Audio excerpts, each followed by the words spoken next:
students. Now in Maths 2, 5th chapter is going on, coordinate geometry. Now next concept in this chapter is slope of line.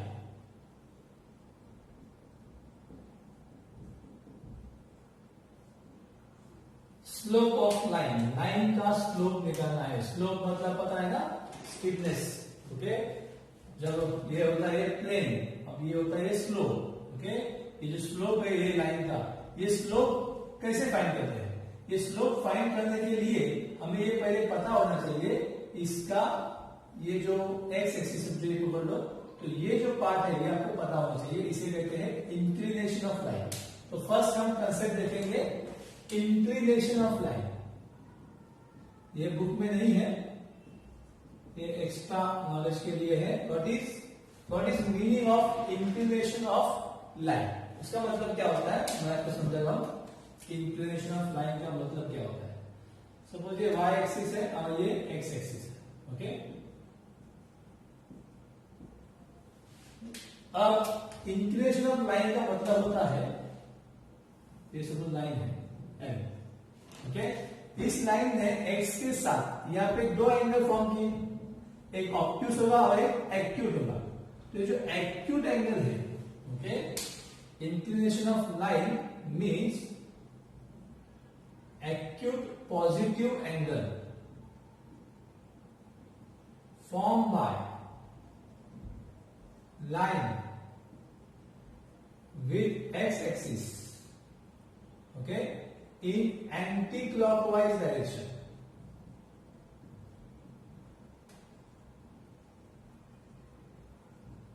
Okay, measure of acute angle. Measure of acute angle. Okay, ये जो acute angle form किया इस line ने x के साथ इन anti clockwise direction, इस major को क्या कहते हैं? Inclination of line. It is given in symbol theta. Theta means the measure of that angle. Okay, तो ये थीटा का जो भी डिग्री का होता है, ये वैल्यू होगा 30 डिग्री, 40 डिग्री, 45 डिग्री, 50 डिग्री, जो भी रहेगा उसे हम कहते हैं इंक्लिनेशन ऑफ लाइन. समझा ये बात? ओके, अब हम देखेंगे स्लोप कैसे फाइंड करेंगे. तो लेट अस सपोज दैट इसके ऊपर दो पॉइंट है. सपोज यहाँ पे एक P पॉइंट है और यहाँ पे Q पॉइंट है और आपको इसका स्लोप निकालना है. तो पहले मुझे ये बताओ कि पॉइंट P और Q के कोऑर्डिनेट्स क्या होंगे. लेट अस अज्यूम दैट यहाँ पे x1 y1 लेते हैं और यहाँ पे x2 और y2 लेते हैं. अगर ये x1 y1 और x2 y2 है तो आपने ये पढ़ा हुआ है ना, ये सब जो ऐसे ज्वाइन करते हैं, राइट, ये ज्वाइन करते हैं. तो इसका मतलब ये होगा कि यहाँ पे x1 होगा, यहाँ पे x2 होगा, यहाँ पे y1 होगा, यहाँ पे y2 होगा. ओके, और हमने क्या किया था इसमें, ये ज्वाइन किया था, राइट. तो अब मुझे बता कि इस लाइन में ये जो थीटा है वही थीटा यहाँ पे भी होगा ना. ये 40 है तो ये भी कितना होगा? 40 होगा. बराबर. समझो थीटा नहीं दिया है, थीटा नहीं दिया है तो आपको ये पॉइंट्स देंगे. अगर थीटा दिया हुआ है तो इन पॉइंट्स की जरूरत नहीं है. Inclination of slope of line find करने के लिए अपने पास या तो थीटा होगा या तो 2 पॉइंट्स होंगे. दोनों में से कोई एक पता होगा. ओके, दोनों के लिए अलग अलग फॉर्मूला है. ओके, पहला पॉइंट्स की बात करते हैं. तो अभी ये समझो मुझे निकालना है इसका स्लोप. तो इसका स्लोप डिपेंड करता है इसकी ये जो हाइट है ना, वर्टिकल हाइट, और ये जो बेस है इस पे. ओके, हाइट अगर ज्यादा है, बेस कम है, तो ये स्लोप ऐसा हो जाएगा. और सपोज बेस ज्यादा है, हाइट कम है, तो ये स्लोप ऐसा हो जाएगा. पहला स्लोप चेंज होगा. Slope is depend on vertical height and horizontal base. इस पे स्लोप डिपेंड करता है. ओके, जितना आपका वर्टिकल हाइट ज्यादा होगा, बेस छोटा होगा, स्टीपर होगा. ओके, उसका स्लोप ज्यादा होगा और ये स्लोप कम होगा. ये स्टीपर नहीं है ज्यादा, ये स्लोप कम है. यहाँ पे कोई भी आसानी से क्लाइंब कर सकता है, चढ़ सकता है. यहाँ पे चढ़ना थोड़ा सा पॉसिबल नहीं होगा. ओके, जो ऊपर से नीचे आओगे यहाँ पे फुल स्पीड में आओगे और यहाँ पे थोड़ा सा स्लो आओगे. स्लाइड्स अभी देखे होंगे ना रिसोर्ट में. ओके, वो 90 वाला 45 वाला है ना, वो स्लाइड्स. वो स्टीपर होते हैं, उनका हाइट ज्यादा रहता है ना। इसका हाइट ज्यादा होगा वो ज्यादा स्टीपर होगा, इसका हाइट छोटा होगा वो स्टीपर भी कम ही होगा। ओके, तो कहने का मकसद यही है कि स्लोप जो होता है वो डिपेंड करता है हाइट पे एंड हॉरिजॉन्टल बेस पे। तो इसका मतलब slope is equal to the ratio of vertical height and horizontal base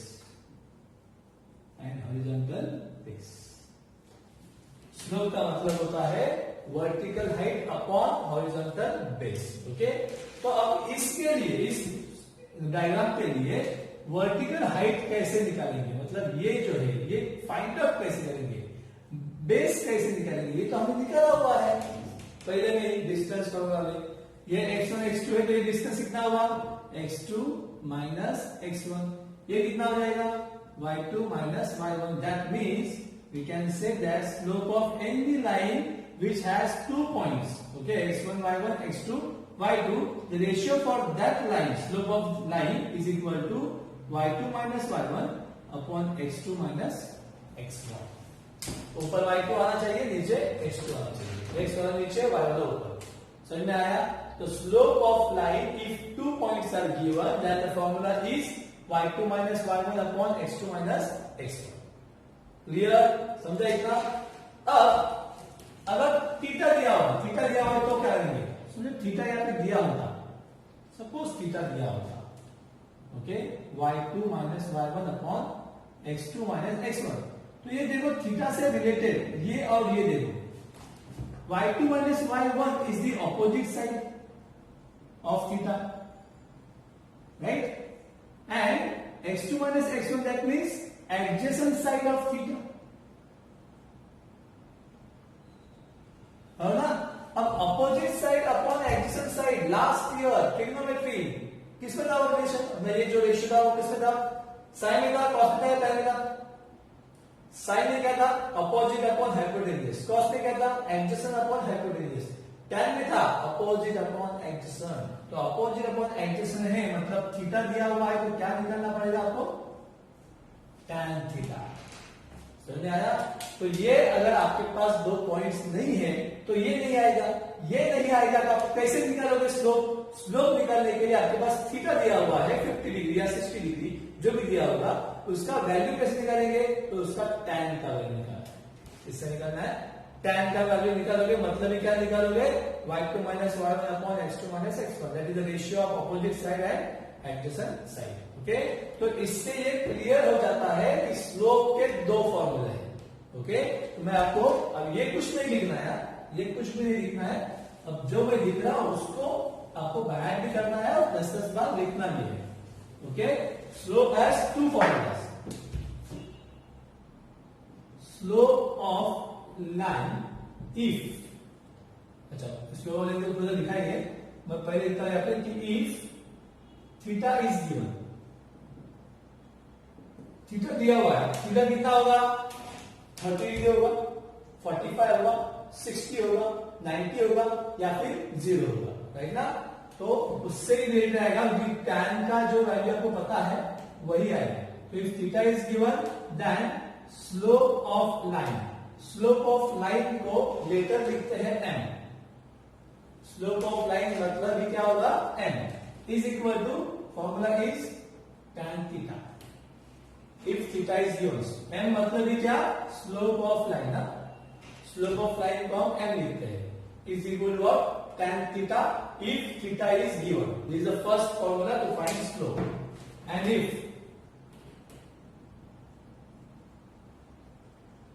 two points are given,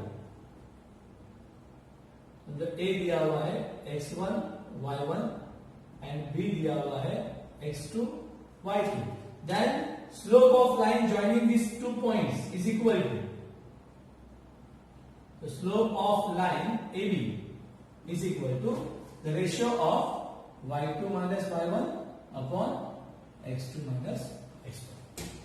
This is the formula to find slope if 2 points are given, and this is the formula to find slope if theta is given।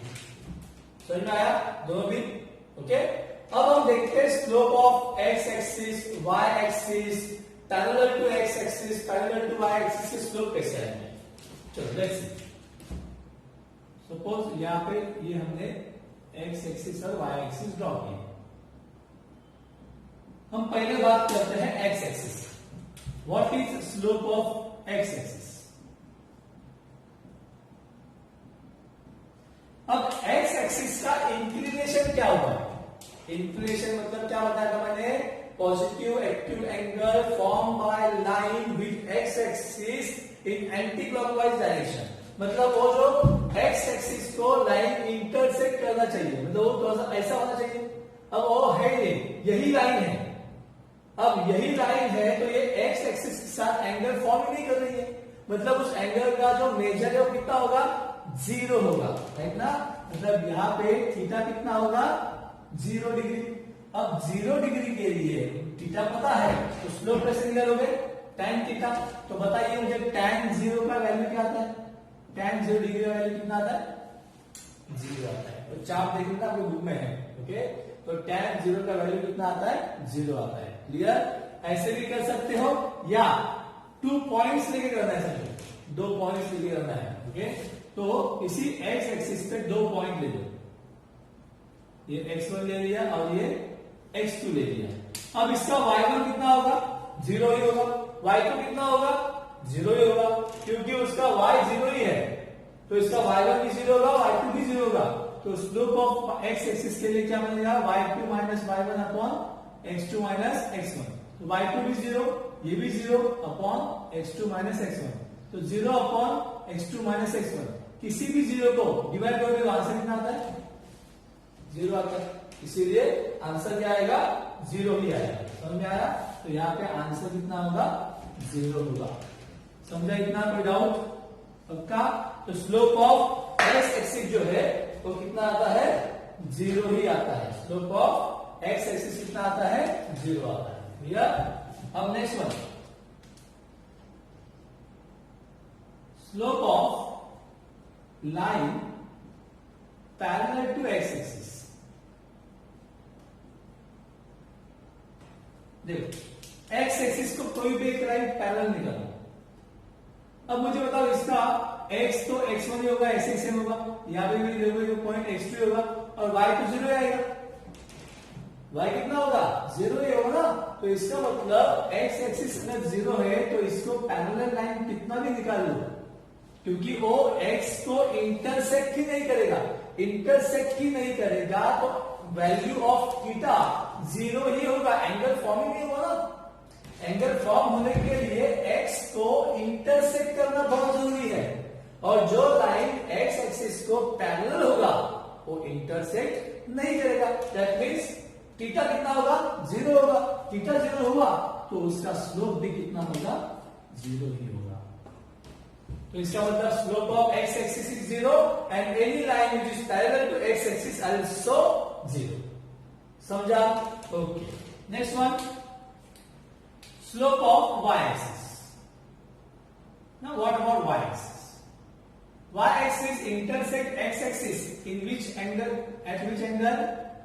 यहाँ पे देखो ये angle होता है, कितना होता है ये, 90 डिग्री। कितना होता है, 90 डिग्री। तो मेरे पास थीटा है तो मैं tan 90 का वैल्यू निकाल सकता हूं। तो tan 90 कितना होता है बताओ मुझे। tan 90 का वैल्यू नहीं दिया होता है, मतलब नॉट डिफाइन होता है।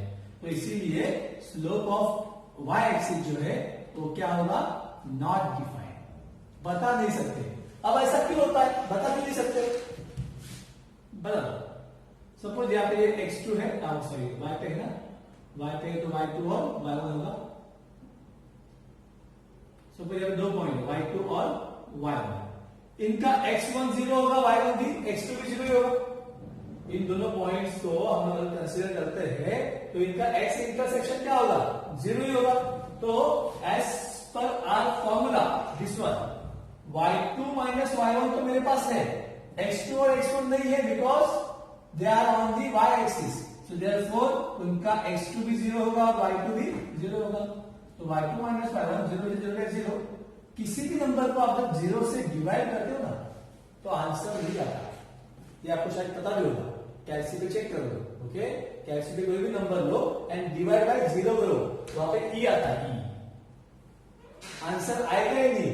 कैलसी का यूज करते तो कैलसी लॉक हो जाएगा, ओके, दूसरा कोई बटन दबाना पड़ेगा, दबाओगे तो चलेगा नहीं, खाली वो ऑन ऑफ को दबाना पड़ेगा, ओके, कैंसिल का दबाना पड़ेगा, क्योंकि उसका आंसर आएगा ही नहीं। तो 0 से किसी को भी डिवाइड नहीं कर सकते। हाँ, 0 को किसी भी नंबर से डिवाइड कर सकते हैं, 0 divided by any number, but any number is not divided by 0। कोई भी नंबर 0 से डिवाइड नहीं होता। 0 पर we can divide 0 by any number, but we can't divide by 0 to any number, okay. So 0 से किसी को भी डिवाइड नहीं किया जा सकता, इसीलिए आप क्या लिखते हैं, नॉट डिफाइंड। समझ में आया? एंड सेम वैसे ही वाई एक्सिस को कोई भी लाइन अगर आप पैरेलल निकालोगे तो उसका भी कितना होगा, मेजर 90 होगा, क्योंकि पैरेलल लाइन है। तो slope of line parallel to y-axis is also not defined। तो इससे हमें क्या मालूम पड़ता है, इससे ये मालूम पड़ता है कि जो लाइन पैरेलल होते हैं उनके स्लोप कैसे होते हैं, सेम होते हैं। जो लाइन एक दूसरे को पैरेलल होते हैं उनके स्लोप कैसे होते हैं, सेम होते हैं। So very important topic, our last point is slopes of parallel lines, slope of parallel lines are same, okay, slope of parallel line कैसे होते हैं, सेम होते हैं। x का स्लोप क्या होता है, 0 होता है, y का स्लोप क्या होता है, नॉट डिफाइन होता है। स्लोप का मतलब क्या होता है, that is the ratio of vertical height and horizontal base, okay. अगर थीटा दिया हुआ है तो वर्टिकल अपॉन हॉरिजॉन्टल बेस मतलब ही opposite side upon adjacent side होता है। ऑपोजिट अपॉन एडजेसेंट मतलब ही क्या होता है, tan, इसलिए हम क्या निकालते हैं, tan थीटा। और अगर पॉइंट्स दिया हुआ है तो y2 minus y1 upon x2 minus x1। यहाँ पे tan यूज नहीं कर सकते क्योंकि यहाँ पे थीटा नहीं है, थीटा मिसिंग है, थीटा मिसिंग है तो आप ये नहीं यूज करोगे, फिर ये यूज करोगे, दोनों का मतलब सेम है। समझ में आया? तो ये हो गया हमारा स्लोप, जिसके ऊपर 5.3 डिपेंड है, ओके। तो यहाँ पे हम स्लोप निकालेंगे। समझ में आया? तो ये एक बार पीछे देख लो, ये बहुत इंपॉर्टेंट है, और ये, ओके, ये आपको 10 टाइम्स लिखना है, ये भी 10 टाइम्स लिखना है, ऐसे ही लिखो पूरा। और ये आपको बाहर करना है, ये पूरा याद रखना है ठीक तरह से, ओके। एक बार कॉपी करो इसको, खाली 1 टाइम कॉपी करो, ओके, और उसको याद करो ठीक से। समझा इतना? अभी हम 5.3 देखने वाले हैं।